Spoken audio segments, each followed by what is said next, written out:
Assalamualaikum warahmatullahi wabarakatuh. Sebelumnya saya minta maaf karena di sini saya kurang enak badan. Selamat pagi semuanya. Salam sejahtera untuk kita semua.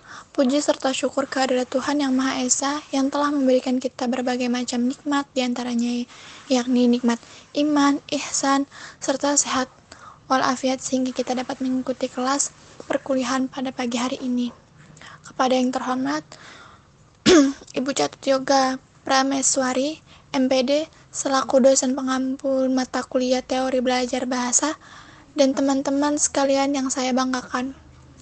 Tujuan saya berbicara pada saat ini yaitu untuk membuka jalannya presentasi kelompok 6 yang akan membahas terkait model pembelajaran keterampilan menyimak, berbicara, membaca, dan menulis yang nantinya akan dijelaskan oleh para presentator mengenai pengertian keterampilan menyimak, berbicara, membaca, dan menulis. Tentunya saya tidak sendiri, ditemani oleh rekan-rekan saya, diantaranya ada Zilda Sisifa, Afradi Hikmah, Nashwa Kholda, dan Nafasi Debang. Sebelum dimulainya sesi penyampaian materi, alangkah baiknya kita awali dengan berdoa terlebih dahulu. Berdoa dimulai. Berdoa selesai, selanjutnya sesi penyampaian materi yang akan dibawakan oleh Sisil. Kepada Sisil dipersilakan. Baik, terima kasih kepada moderator. Saya akan melanjutkan materi. Yang pertama ada menyimak. Menyimak merupakan salah satu keterampilan dari 4 keterampilan dalam pelajaran bahasa Indonesia. Jadi menyimak itu adalah suatu proses mendengarkan lisan dengan penuh perhatian, pemahaman, apresiasi, serta interpretasi untuk memperoleh informasi, menangkap isi atau pesan, serta memahami makna komunikasi yang telah disampaikan oleh pembicara melalui ujaran atau bahasa lisan. Menurut Rivers, kebanyakan orang dewasa menggunakan 45% waktunya untuk menyimak, 30% untuk berbicara, 16% untuk membaca, dan 9% untuk menulis. Dalam menyimak, ada pun model pembelajaran keterampilan menyimak. Yang pertama ada model pembelajaran komunikatif. Pendekatan komunikatif ini memfokuskan pada keterampilan siswa mengimplementasikan fungsi bahasa untuk berkomunikasi dalam pembelajaran. Yang kedua adalah model pembelajaran integratif. Pendekatan integratif dapat dimaknakan sebagai pendekatan yang menyatukan beberapa aspek ke dalam suatu proses. Misalnya, mendengar diintegrasikan dengan berbicara dan menulis. Kemudian yang ketiga, ada model pembelajaran cara belajar siswa aktif. Cara belajar siswa aktif diartikan sebagai kegiatan belajar mengajar yang melibatkan siswa, artinya siswa secara aktif terlibat dalam proses pengajaran. Kemudian yang keempat, ada model pembelajaran kooperatif. Belajar kooperatif merupakan suatu metode yang mengelompokkan siswa ke dalam kelompok-kelompok kecil. Jadi, siswa bekerja sama dan saling membantu dalam menyelesaikan tugas. Yang kelima, model pembelajaran struktural. Model pembelajaran struktural ini menekankan pada struktur-struktur khusus yang dirancang untuk mempengaruhi pola-pola interaksi siswa. Contoh teknik pembelajaran struktural seperti mencari pasangan, bertukar pasangan, berkirim salam dan soal, bercerita berpasangan, dan keliling kelompok. Dengan pendekatan struktural, siswa akan menjadi cermat dalam menyusun kalimat karena mereka memahami kaidah-kaidahnya. Kemudian yang keenam ada model pembelajaran kontekstual.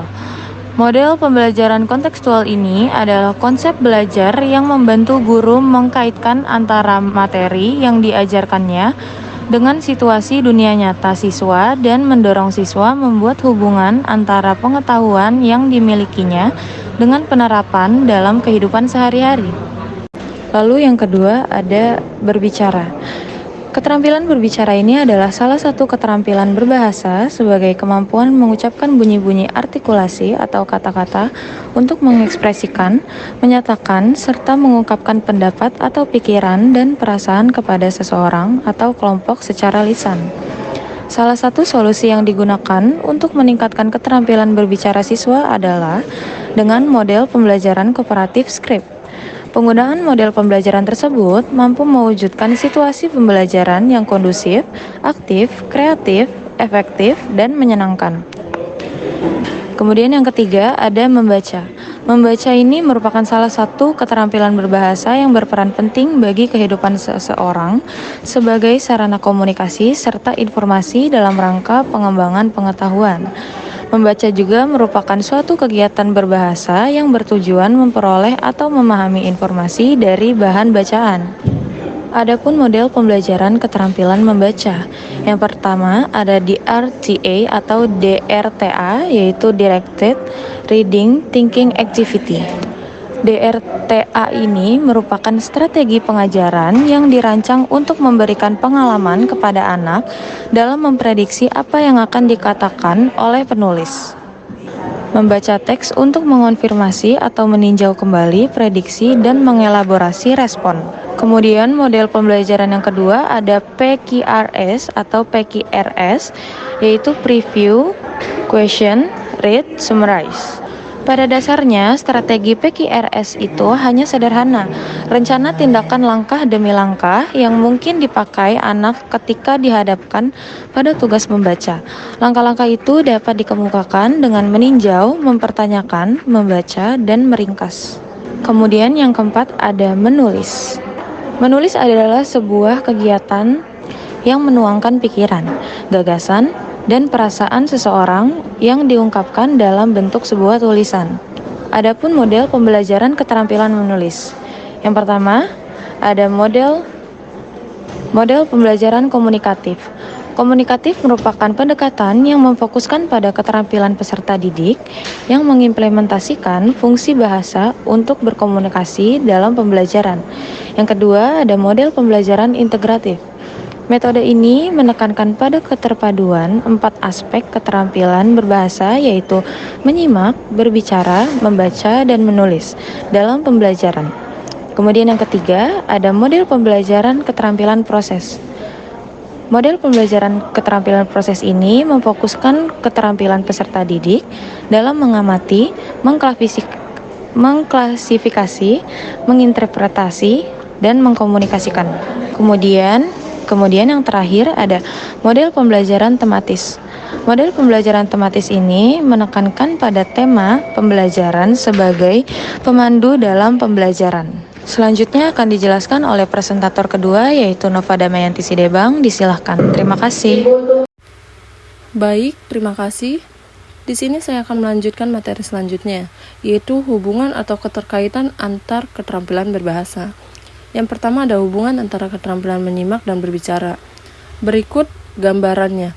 Ada persamaan dan perbedaan.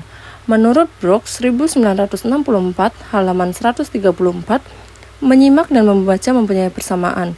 Kedua-duanya bersifat reseptif.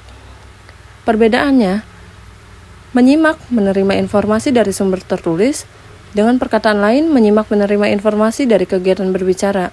Sedangkan membaca menerima informasi dari kegiatan menulis. Terima kasih. Untuk materi selanjutnya akan dilanjutkan oleh presentator ketiga.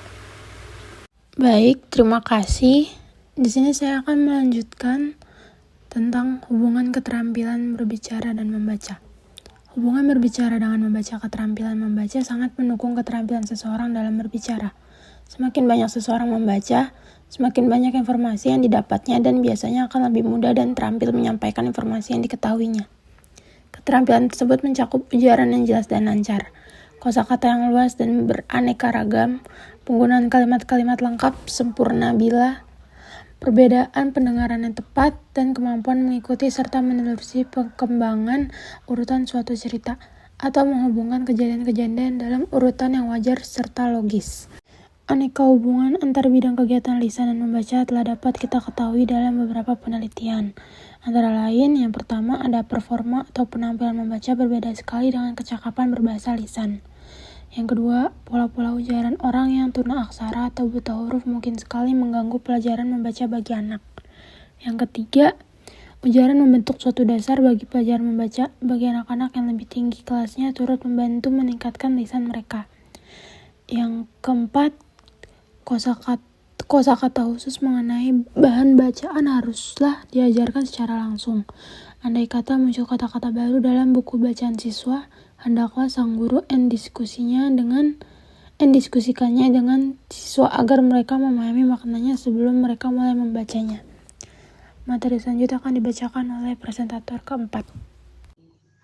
Baik, terima kasih kepada Nashwa Kolda. Selanjutnya adalah hubungan keterampilan berbicara dan membaca. Hubungan berbicara dengan membaca, keterampilan membaca sangat mendukung keterampilan seseorang dalam berbicara. Semakin banyak seseorang membaca, semakin banyak informasi yang didapatnya. Dan biasanya akan lebih mudah dan terampil menyampaikan informasi yang diketahuinya.